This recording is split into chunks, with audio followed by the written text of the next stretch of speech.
Doctor Rezwana করিম স্নিগ্ধা, আপনার কাছ থেকে শুনতে চাই, আপনি কি আমাকে শুনতে পাচ্ছেন?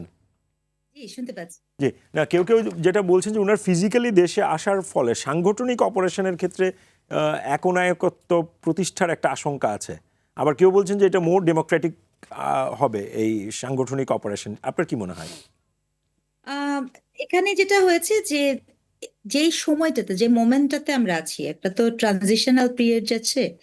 আমার কাছে যেটা খুব গুরুত্বপূর্ণভাবে সম্ভবত প্রফেসর শাহানও বলেছেন যে বা মাসুদ কামালও বলেছিলেন যে আমরা কিন্তু অ্যাজ এ জনাব তারেক রহমান, এটা কিন্তু উনার উনার কোনো লিডারশিপ বাংলাদেশ কিন্তু কখনো দেখেনি।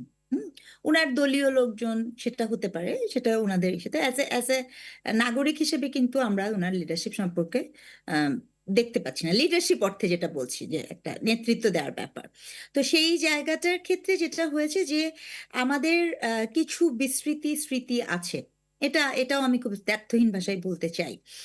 এবং সেটা শুধু তারেক রহমান কেন্দ্রিক না, সেটি একদম অ্যাজ এ বিএনপি হোল 2001 থেকে 2006 আপনি দেখেছেন। সম্প্রতি সম্ভবত মাহফুজ আনাম এবং মতিউর রহমান প্রথম আলোর যিনি সম্পাদক, তারাও কিন্তু এই কথাগুলো বলেছেন। কিন্তু ঘটনা হচ্ছে যে কোনো ঘটনার চক্রেই বাংলাদেশের ঠিক এই মোমেন্টে যে অবস্থানটা, সেই অবস্থানটাতে যিনি কিনা ওই দলটি করেনও না, এটা এটা একটা খুব শাপে বর, এবং এটা ভীষণ একটা দলের জন্য, একজন নেতার জন্য কিন্তু একটা অদ্ভুত সুবর্ণ সুযোগ জনাব তারেক রহমানের জন্য। সেটা হচ্ছে যে দ্য পার্সন যে কিনা এমনকি হয়তোবা তাকে ওইভাবে নেতা মনেও করেন না, তিনিও কিন্তু তার মধ্যে একটা সম্ভাবনা দেখতে চাইছেন, একটা আশা হুম, খোঁজার চেষ্টা করছেন।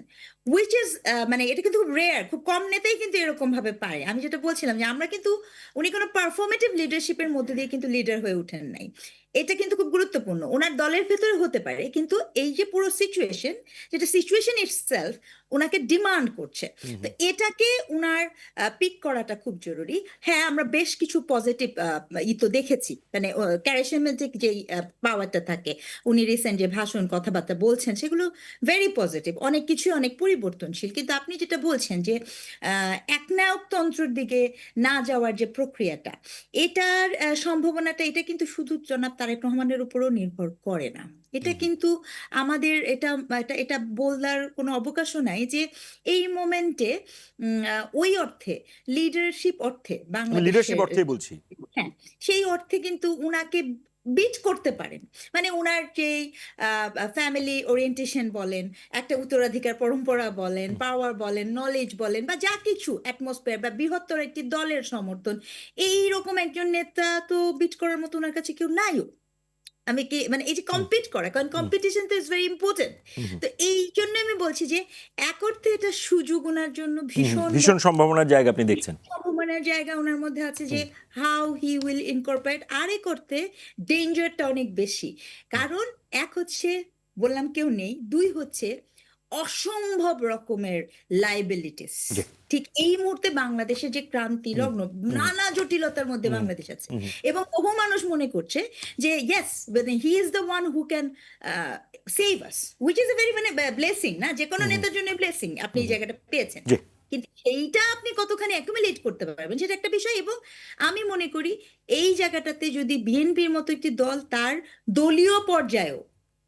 দলীয় পর্যায়েও, অভ্যন্তরীণ নেতৃত্ব এবং হুম, নেতাদের সেখানের যে একটা গণতান্ত্রিক প্রক্রিয়া, সেই চর্চাটা যদি একটু শুরু করে দেয়া যেতে পারে, ইট হুম, উইল সেট অ্যাবাউট, জি, মানে এটাকে না আমি একটা সেট করছি। জি। এই সম্ভাবনাটা উনি যদি করে দেন, সেটা কিন্তু আমাদের মনে রাখা প্রয়োজন।